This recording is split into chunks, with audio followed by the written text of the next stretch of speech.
The Invaders is a 1961 episode from the original Twilight Zone TV show.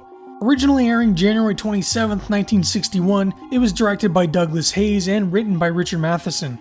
It follows a lone woman who becomes the target of invaders from space, but as is always the case, not everything is as it seems in the Twilight Zone. We begin with a woman who lives alone on a farm without any electricity, gas, or any of the comforts modern society may provide. She prepares food, and I'm not sure what she's making, but it really does require a lot of dry ice. A loud piercing noise interrupts her dinner, and something has landed on her roof. Still wincing in pain from the sound, she heads up a ladder, bringing along an oil lamp to see just what's up there. And it turns out to be an adorable looking little flying saucer, which thanks to HD we can see the strings that are helping move it. A tiny little ramp opens and a shadowy figure starts making its way down.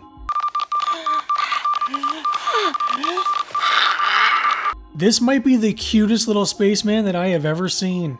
Too cute for the woman, however, and she boots the poor thing down into her house. But he didn't come alone. There's two of them and they're both equipped with some gnarly ray guns. I mean, I think that's what they are. I'm not quite sure what's happening here. Regardless, the woman has had all she can take from these visitors from space and goes bowling for spacemen with her lantern.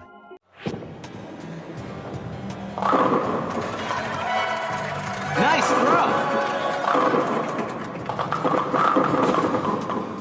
She heads back inside, which is suddenly lit again, even though when she went out, she took her lantern with her. The other spaceman she booted has vanished, but it looks like he lost his ray gun.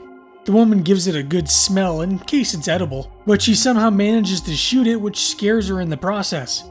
She does have really well manicured fingernails for someone that seems to be living off the land though.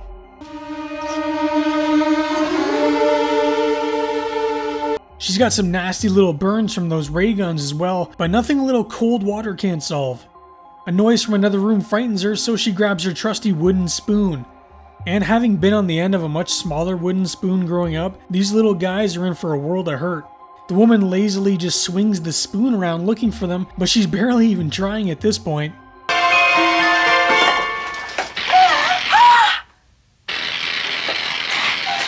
Oh, this guy's not messing around, he's out for blood. Did you not see how intensely he was shooting her with his ray gun? Only 600 more shots and she may get a first-degree burn. She seems to get into a tug-of-war with one of them, but just how strong are these things? Is this like an Ant-Man situation where he's tiny but still has the strength of a grown man?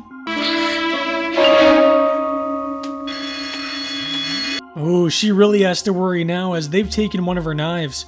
But comparing the size of these guys to the knife would be like Cloud from Final Fantasy VII and his Buster Sword.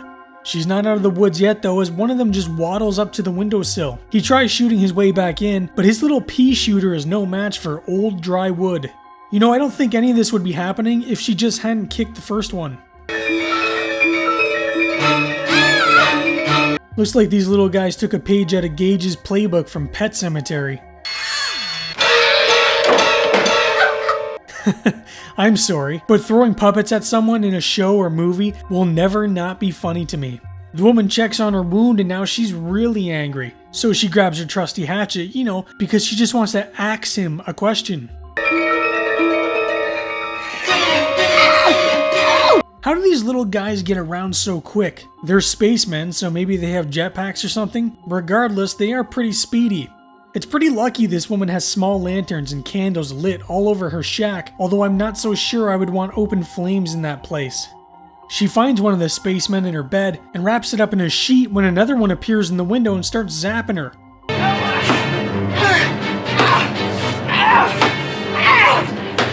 Holy hell, I think he's dead, lady. But I'm wondering if this inspired a young Jason Voorhees.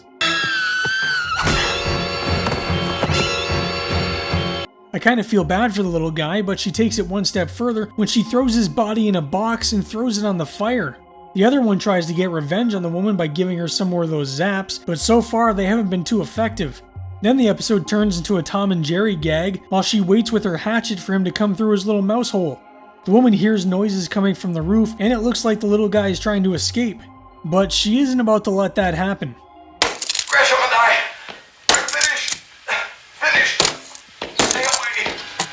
What's this? The little guy can speak. He contacts his base and tells them they found a planet of giants that are far too powerful for them to contend with and to stay away.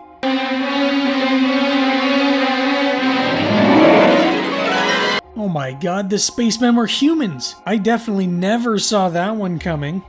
The Invaders is a really fun episode that today's audiences I don't think will appreciate. The tiny spacemen are adorable and silly, and I love the use of light when the woman goes from room to room with her lanterns. You can tell they're just using dimmers on various lights to make it look like it's coming from her, but it gives it kind of a stage play feel. One of the most interesting things about this story is there isn't a single line of dialogue spoken by the woman, and only by one of the spacemen at the very end of the episode. This is the second story written by Richard Matheson, which explored the role reversal of alien and humans. The first was in the short story Third from the Sun, which was adapted in the first season of the show. It featured a family escaping a planet facing nuclear devastation, only to find out at the end they're escaping to Earth. He also used the basic idea from the Invaders for a short story called Prey that was published in the April 1969 issue of Playboy.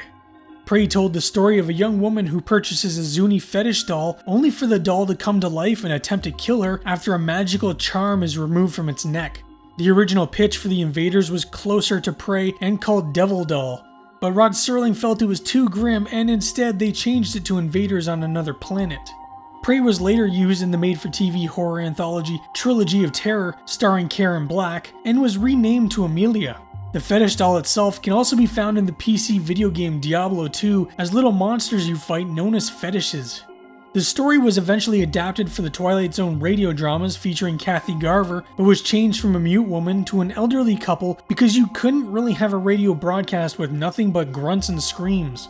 The Invaders was directed by Douglas Hayes, and this would be the very last episode he directed for the series. In total, he directed 9 episodes, including Eye of the Beholder and The After Hours, some of the series' strongest episodes. Hayes was known for overcoming some of the more difficult shoots, such as Eye of the Beholder, in which no faces are seen until the reveal at the very end, so he would be perfect to direct an episode about a lone woman that can't speak, dealing with invaders from space.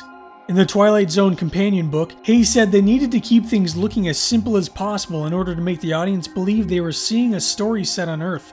Nothing too high-tech or foreign-looking, which is why everything for the most part is made of wood and very primitive.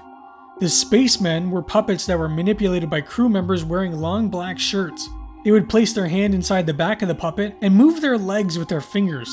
Hayes said they were intended to look somewhat like the Michelin Tire Man, and he was also the one responsible for providing the voice of the distressed spaceman at the end. In order for the episode to work, it really comes down to who they cast in the role of the woman. After hearing a one-woman radio drama featuring actress Agnes Moorehead called Sorry Wrong Number, Hayes was so impressed he hired her for the role. The role required her to be able to show her emotions without uttering a single word, relying solely on facial expressions and mannerisms. However, this was no issue for the actress, as Moorehead had studied under a world-renowned pantomime artist named Marcel Marceau, and played the part to perfection, even drooling all over herself at one point. Agnes Moorehead was born in the year 1900, and yes, that's 1900. She passed away in 1974, but had a long career leading right up to the year of her passing. She will be best remembered as Endora, the pain-in-the-butt mother-in-law in the hit TV show Bewitched. The Invaders is a fun little sci-fi romp and definitely comes recommended. Thank you for watching today's video, and as always, please subscribe and like the video. It would mean a lot to me. Let me know down in the comments your thoughts on the Invaders, and check back soon as we head back in for more Twilight Zone.